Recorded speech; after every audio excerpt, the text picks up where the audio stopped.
আসসালামু আলাইকুম সবাই কেমন আছেন? আজকে আমি ডিমের ফুলানো চমচম বানাবো। তো এখানে আমি রুটি নিয়ে নিয়েছি, গোল গোল করে মোটা মোটা করে একটা ডিম নিয়ে নিয়েছি।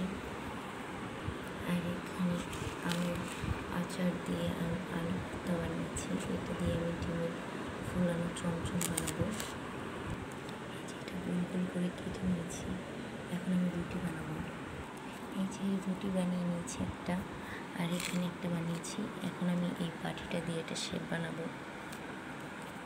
এই যে এখানে ডিম গোল গোল করে রাখা আছে, আর এখানে আলু আছে। এই যে আলুটা সুন্দর করে গোল গোল করে নেবো, এটা আলু ভর্তা। এই যে এখানে আলুটা আমি দিয়ে দিয়েছি সুন্দর গোল গোল করে। এই যে এখন ডিম দিয়ে দিয়েছি, হালকা একটু চাপ দিতে হবে।